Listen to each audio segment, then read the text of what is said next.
Doctor صاحب آپ کو ویلکم کہیں گے. Thank you very much. بہت ساری خصوصیات کے ساتھ آپ کے اندر ایک یہ خصوصیت بھی ہے کہ آپ ہپنوٹائز کر لیتے ہیں. ہاں جی، یہ میرا بنیادی کام ہے. ارے واہ زبردست. ہوتا کیسے ہے یہ اور یہ کن مقاصد کے لیے ہپنوٹائز کیا جاتا ہے؟ کون کس کو کر سکتا ہے اور کس کو نہیں کیا جا سکتا؟ الٹے جواب دیتے ہیں، جو آخر میں پوچھا اس کا پہلے جواب دیتا ہوں. ہر نارمل شخص کو ہپنوٹائز کیا جا سکتا ہے. ایب نارمل آئی کیو لیول بلو 70 انہیں ہپنوٹائز نہیں کیا جا سکتا، کیونکہ ہپنوسس کا تعلق آپ کے شعور کے ساتھ ہے. جس کا شعور ہی کام نہیں کر رہا وہ نارمل آدمی نہیں ہے، وہ سجیشنز کو سن اور سمجھ نہیں سکتا، تو اسے آپ ہپنوٹائز کیسے کریں گے؟ ٹھیک ہے، ایک پہلی بات ہے، ہر آدمی، آپ دونوں بھی ہو سکتے ہیں ہپنوٹائز، جو ہمیں دیکھ رہے ہیں یہ سب بھی ہو سکتے ہیں. صحیح. ہمارے یہاں اسے کہتے ہیں ہپناٹزم. بیرون ملک اسے ہپنوسس یا ہپنو تھراپی کہا جاتا ہے. ایکچولی یہ آپ کی جو نفسیاتی پرابلمز ہیں، او سی ڈی ہے، خوف، فیئر، فوبیا اور کسی قسم کے پرفارمنس کے ایشو، ان تمام کے لیے استعمال کیا جاتا ہے. ڈینٹسٹ اسے انیستھیزیا کی جگہ استعمال کرتے ہیں کہ انیستھیزیا دینے کی بجائے اسے لائٹ ٹرانس میں لے جا کے اپنا کام کر لیتے ہیں. خواتین میں پین لیس ڈیلیوری کے لیے اسے استعمال کیا جاتا ہے، پین مینجمنٹ کے لیے اسے استعمال کیا جاتا ہے. کیونکہ یہ پاکستان میں بھی اس کی پریکٹس ہو رہی ہے، پاکستان سے باہر میں کروا رہا ہوں. اچھا، مطلب میں پیشنٹس دیکھتا ہوں، لیکن ادروائز جو ہے پاکستان میں ایسا کوئی گورنمنٹ کا سیٹ اپ نہیں ہے جہاں باقاعدہ ان چیزوں کو فیسیلیٹیٹ کیا جا سکے. جو لوگ اپنے طور پر ہم تک پہنچ جاتے ہیں ہم انہیں ان معاملات میں ہیلپ آؤٹ کرتے ہیں. لیکن جیسا کہ آپ نے کہا فلموں میں یہ دکھاتے ہیں، فلموں میں یہ دکھاتے ہیں، تو فلموں میں جو پنجاب دکھاتے ہیں وہ پنجاب نہیں ہے، جو پشاور دکھاتے ہیں خیبر پختونخوا وہ نہیں ہے. وہ بالکل فلم میں ایگزیجریشن کا نام ہے.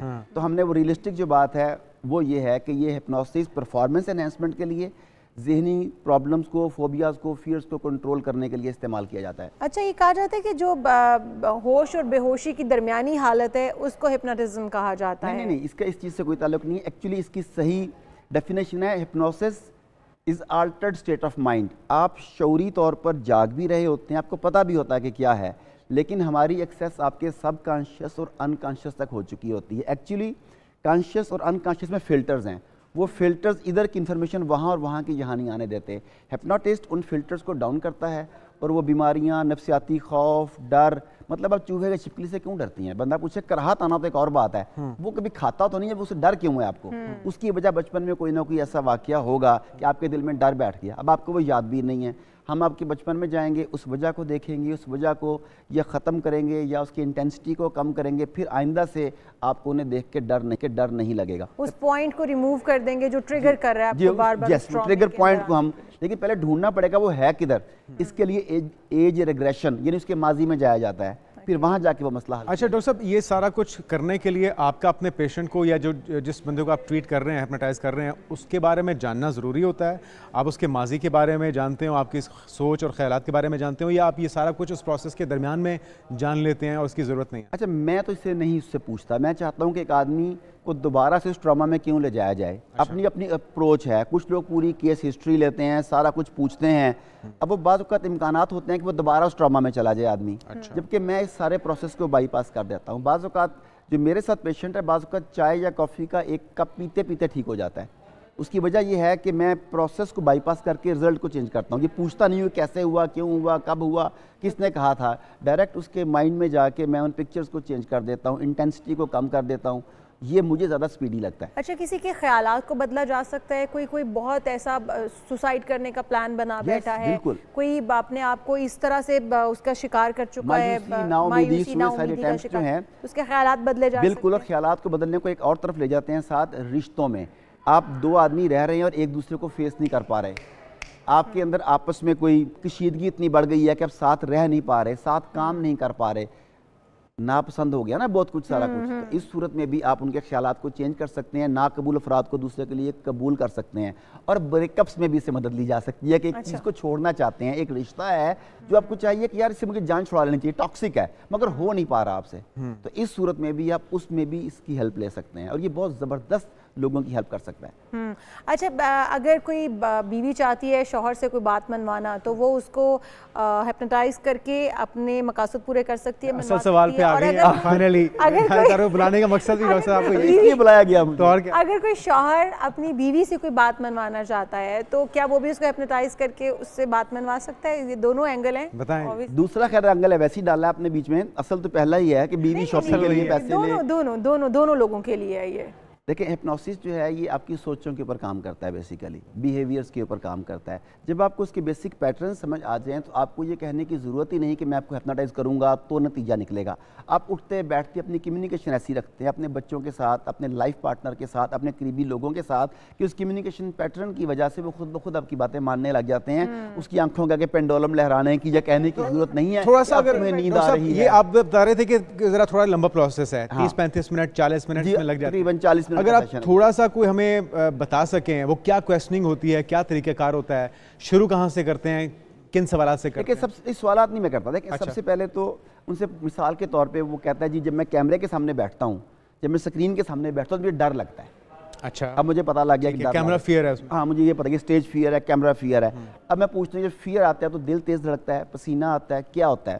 میں وہ سمٹمز نوٹ کر لیتا ہوں. اب میں اسے ٹرانس میں لے کے جاتا ہوں. ٹرانس میں لے جانے کے بعد اس کیفیت میں لاسٹ ٹرانس میں مطلب تھوڑا آسان لفظوں میں اگر آپ بتائیں سننے والوں کے لیے. اچھا ویسے بڑا عام سا لفظ ہے لیکن اس سے اردو اور مشکل ہے. اس کی اردو ہے تنمیمی نیند. نہیں بس وہی ٹھیک ہے، بس ٹھیک ہے.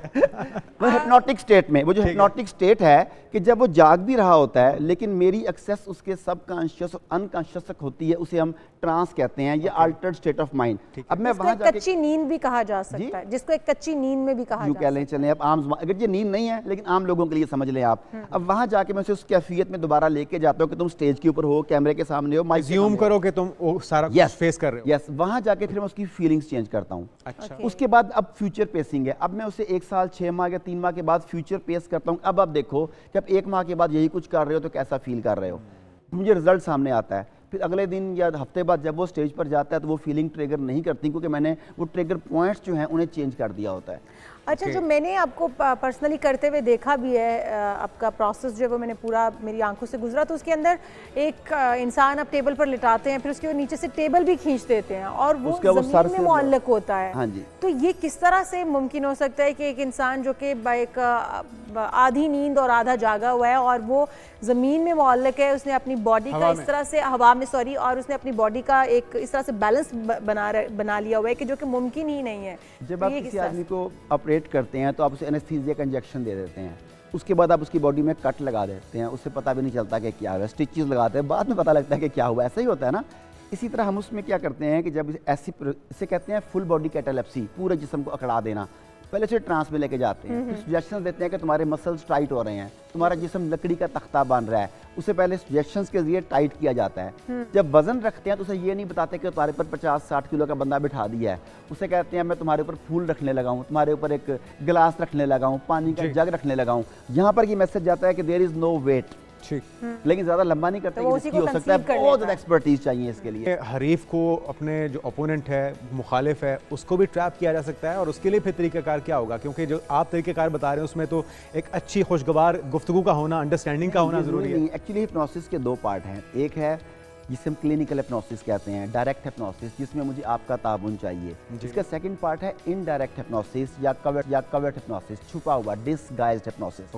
اسے NLP کے نام سے جانا جاتا ہے، ڈسگائزڈ ہپنوسس کو. اس میں دوسرے کو ٹرانس میں نہیں لے کے جایا جاتا، اس سے گفتگو اس طریقے سے کی جاتی ہے، لینگویج پیٹرن ایسے یوز کیے جاتے ہیں کہ آپ اس کے بیہیویئرس کو بدل سکتے ہیں، اس کے ڈیسیژن میکنگ پروسیس پہ اثر انداز ہو سکتے ہیں، محبت نفرت کے جذبات کو بدل سکتے ہیں، اور اس پہ ٹرانس میں لے جانے کی ضرورت نہیں ہے. دس از انڈائریکٹ ہپنوسس، اور یہ میسج کے اوپر بھی کیا جا سکتا ہے. اچھا، یعنی کہ ایک ملک دوسرے ملک کے خلاف بھی کر سکتا ہے؟ جی ایگزیکٹلی. میں اسی طرف آنے والی جنگوں میں بھی اس کا کردار ہوگا؟ آنے والی میں نہیں، پچھلوں میں بھی ہوتا ہے. اچھا، پچھلوں میں بھی ہوتا ہے. ہمیں اگر ہپنوٹائز کرنا ہو مودی کو تو ہم کس طرح سے کریں گے؟ اگر ہمیں اپنے مقاصد پورے کرنے اور ہم چاہتے ہیں کہ وہ سرنڈر بھی کر جائے، کرنا ہے یا حکومت پاکستان نے کرنا ہے؟ وہ ایک آدمی تو فرنٹ مین ہوتا ہے نا، اس کے پیچھے تو پوری کیبنٹ ہے، ان کی ڈیپ اسٹیٹ ہوتی ہے اور کئی انوالو ہوتے ہیں. تو ماسز کو ایکچولی ہپنوٹائز اس طریقے سے کیا جاتا ہے کہ اس میں میڈیا کا استعمال کیا جاتا ہے. میڈیا کے ذریعے ایسے سجیشنز دیے جاتے ہیں، آپ بہت کمزور ملک ہیں، آپ کے اندر قوم متحد نہیں ہے، لوگ ایسے ہیں، ایسے دانشور جنہیں میں اکثر دانش گرد کہتا ہوں، ان کی سوشل پروفائلنگ کے ذریعے ان کے منہ سے ایسے فکرے کہروائے جاتے ہیں جو معاشرے میں انتشار پیدا کرتے ہیں، اداروں سے دور کرتے ہیں، فرقہ واریت، صوبائیت، لسانیت کو فروغ دیتے ہیں. کچھ موٹیویٹر ہوتے ہیں، پھر کچھ ڈی موٹیویٹر بھرتی کیے جاتے ہیں جن کے ذریعے عوام کے موریل کو ڈاؤن کیا جاتا ہے. اسی لیے کئی ممالک باقاعدہ اپنی سائیکک آپس بناتے ہیں، باقاعدہ ان کی جس طرح ملٹری کی ڈویژنز ہوتی ہیں، یہ انفینٹری ہے، یہ فضائیہ ہے، یہ فلانی ہے، اسی طریقے سے سائیکک ان کی ڈویژنز ہوتی ہیں جو ان امور کے اوپر کام کرتی ہیں کہ بیہیویئرل سائنسز کو سامنے رکھتے ہوئے ان معاملات کو کیسے ٹیکل کیا جائے.